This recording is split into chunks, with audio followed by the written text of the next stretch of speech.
Well, this morning there's good news for San Juan County residents. The Animas River in Farmington is back open. The river was shut down for a week and a half after the EPA spilled 3 million gallons of mine wastewater in Colorado. The city of Farmington was without drinking water from the river and recreational use was banned. Tests show contamination related to the spill has dropped below dangerous levels. That means the water can be used again and tubes can float down the river again. The Department of Game and Fish recommends anglers only catch and release until the amount of contamination in the river's fish can be better assessed. A judge could decide this week if a former and current Albuquerque police officer should stand trial in the shooting death of homeless camper James Boyd. The preliminary hearing is set to continue Monday morning. Officer Dominic Perez and former detective Keith Sandy are facing second-degree murder charges. Last year, investigators say the two shot and killed Boyd, who suffered from mental illness after a lengthy standoff in the foothills.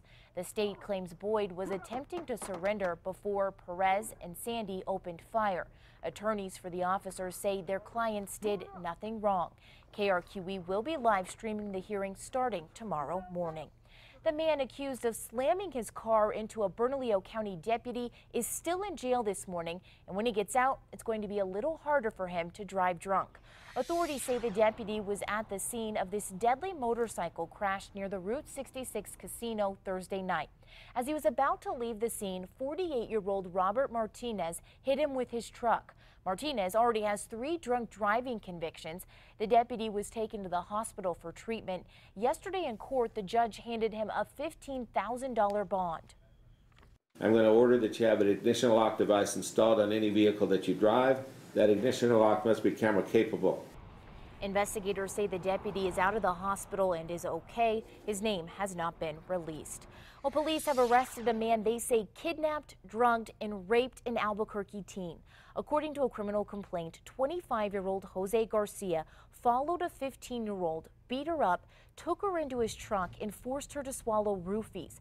Police say Garcia then raped her. In court yesterday, a judge deemed Garcia a danger to the community and kept him behind bars on a $50,000 bond.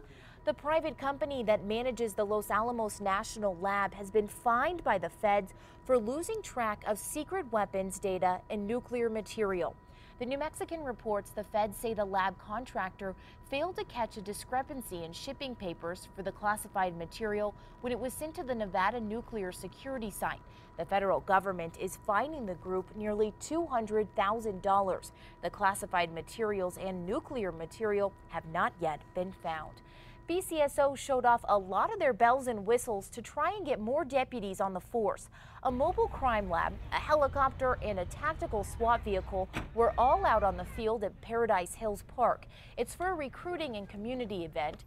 BCSO tells us it's a constant battle to make sure there are enough deputies out patrolling. We're not too far away from full manning, but because of retirements and what you have throughout law enforcement, sometimes even hardships, we're constantly looking for law enforcement officers. Anyone interested in becoming a deputy can find out more information on the Sheriff's Department website. 3 California highway patrolmen, a prominent lawyer, and 5 other people have been arrested in connection with the killing of a man. Investigators are calling it a tangled case of conspiracy. 9 total arrests in the murder of Corey Kaufman, who died 3 years ago. Former CHP officer Walter Wells is accused of killing Kaufman after he was caught stealing scrap metal from attorney Frank Carson's property back in 2012. Kaufman was supporting his family by scrapping, which is a slang term used to describe activity related to metal theft and other property crime as a means to make money. Also arrested, Carson's wife, her daughter, Carson's 2 brothers, a man, and 2 other highway patrol officers. Investigators say all 9 either participated in the killing or lied to cover it up. Well, take a look at this. Call it bravery or insanity. A store clerk in Pittsburgh confronts 2 robbers, one of which was carrying what appears to be either a sword or machete. The pair of suspects ran inside and threatened the clerk and demanded money. The clerk turns the tables and grabs the blade of his own. That's even bigger. Now, both of them realize they've been beaten and take off without the cash. The suspects still haven't been caught, but from the looks of it, they'll be thinking twice about hitting the shop again. In a bizarre burglary out of Arkansas, where thieves made off with more than a dozen alligators. You heard right, alligators. Surveillance footage shows the two men breaking into an alligator farm early yesterday morning, and in a matter of 3 minutes, they steal 13 gators. Police are now looking for the thieves. The family who owns the farm says they're just worried about what the suspects plan to do with the little guys who are less than a year old. Well, an arrest has been made in the murder of Albuquerque teen Jaden Chavez Silver, and the suspect is another teen, the son of a state representative. News 13's Candace Hopkins has the details on how police cracked the case. Very little physical evidence and very hard to get information. 17-year-old Jaden Chavez Silver was killed in a shooting in June at a house party near Lawrenceisson Tramway. Police say finding out what happened at first was nearly impossible. Initially, everybody involved in this who had some type of information were trying to cover it up. And then cracks started forming. We started having people who had a conscience come forward and start telling us what happened. Those witness accounts led police to 18-year-old Donovan Mays, the son of state rep Stephanie Mays. Police say a month before that shooting, Mays and his friends were thrown out of a party at the same house.